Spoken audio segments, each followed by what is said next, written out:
اعوذ باللہ من الشیطان الرجیم، بسم اللہ الرحمن الرحیم۔ سورۃ ناس یہ مکی صورت ہے، اس کا 1 رکوع اور 6 آیات ہیں۔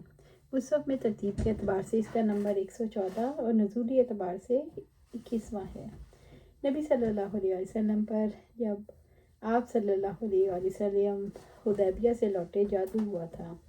عائشہ رضی اللہ عنہ نے بیان کیا کہ نبی صلی اللہ علیہ وسلم پر جادو کیا گیا تھا۔ آپ کے ذہن میں یہ بات ہوتی کہ فلاں کام کر رہا ہوں، حالانکہ آپ اسے نہ کر رہے ہوتے۔ آخر ایک دن آپ نے دعا کی، پھر دعا کی کہ اللہ پاک اس جادو کا اثر دفع کر دے۔ اس کے بعد عائشہ رضی اللہ عنہ سے فرمایا، تمہیں معلوم ہوا مجھے اللہ تعالیٰ نے وہ تدبیر بتا دی جس میں میری شفا مقدر ہے۔ آپ صلی اللہ علیہ وسلم ہر رات جب اپنے بستر پر آتے تو دونوں ہتھیلیاں اکٹھی کرتے، پھر ان دونوں پر یہ صورتیں قل هو اللہ احد، قل اعوذ برب الفلق اور قل اعوذ برب الناس پڑھ کر پھونک مارتے۔ ان دونوں ہتھیلیوں کو اپنے جسم پر جہاں تک پہنچتی پھیرتے اور شروع کرتے اپنے سر، چہرے اور بدن کے اگلے حصے سے، اور ایسا آپ 3 بار فرماتے۔ انسان اور جنوں سے پناہ مانگتے تھے۔ جب یہ دونوں صورتیں نازل ہوئیں تو آپ صلی اللہ علیہ وسلم نے ان کو پڑھنے کا معمول بنا لیا اور باقی چیزیں چھوڑ دیں۔ بسم اللہ الرحمن الرحیم۔ قل اعوذ برب الناس۔ آیا 1، آپ کہہ دیجئے میں انسانوں کے رب کی پناہ میں آتا ہوں۔ جو لوگوں کا رب ہے، میری ہر چیز کا رب ہی وہی پرورش کرنے والا، اسے خوب معلوم ہے فلاں شخص سے فلاں کو کیا تکلیف پہنچ سکتی ہے۔ اللہ تعالیٰ ہی اکیلا رب ہے۔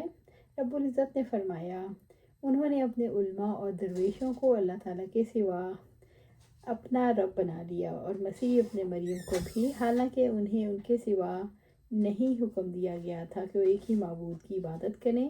اس کے سوا کوئی معبود نہیں مگر وہی، وہ اس سے پاک ہے جو وہ شریک بناتے ہیں۔ سورۃ توبہ آیت 31۔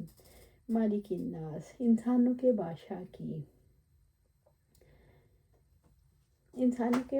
کی اللہ تعالیٰ نے تمام انسانوں کا بادشاہ ہے، یعنی وہ انسانوں پر کامل اقتدار رکھتا ہے، وہ ان پر مکمل اختیار رکھتا ہے، وہ ظاہری اسباب پر بھی پورا کنٹرول رکھتا ہے، اس لیے وہ انسانوں کو پناہ دے سکتا ہے۔ اللہ تعالیٰ ساری کائنات کا مالک ہے۔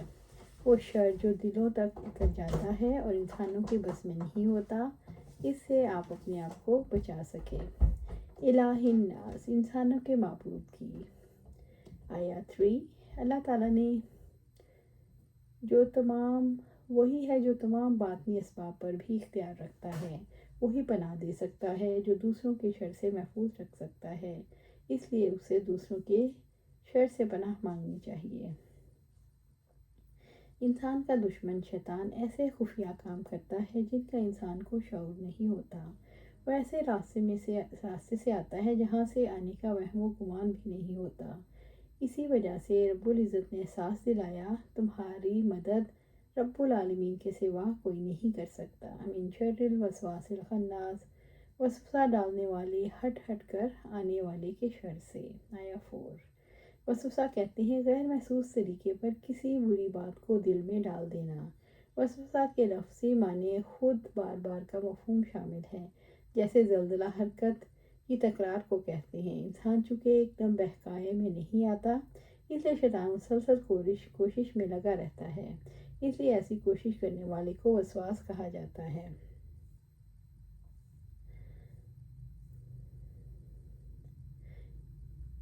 رسول اللہ صلی اللہ علیہ وسلم نے فرمایا، بے شک ابلیس اپنا تخت پانی پر رکھتا ہے، پھر وہ اپنے لشکروں کو بھیجتا ہے، بس اس کے نزدیک مرتبے کے اعتبار سے وہی مقرب ہوتا ہے جو فتنہ ڈالنے میں ان سے بڑا ہو۔ ان میں سے ایک آتا ہے اور کہتا ہے میں نے اس طرح کیا، تو شیطان کہتا ہے تو نے بڑا کام سر انجام نہیں دیا۔ پھر ان میں سے ایک آتا ہے کہتا ہے میں نے فلاں آدمی کو اس وقت تک نہیں چھوڑا جب تک اس کے اور اس کی بیوی کے درمیان جدائی نہ ڈلوا دی۔ شیطان اسے اپنے قریب کر کے کہتا ہے ہاں تو ہے جس نے بڑا کام کیا۔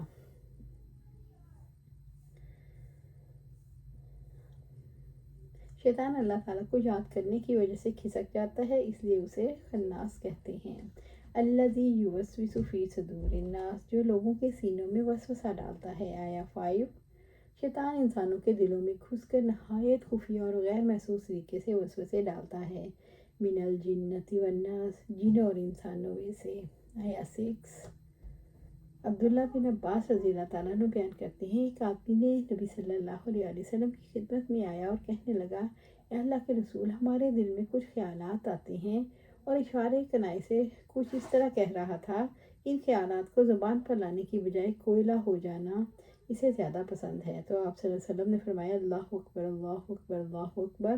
ہم اس اللہ کی جس نے اس ابلیس کے مکر کو وسوسوں کی طرف لوٹا دیا۔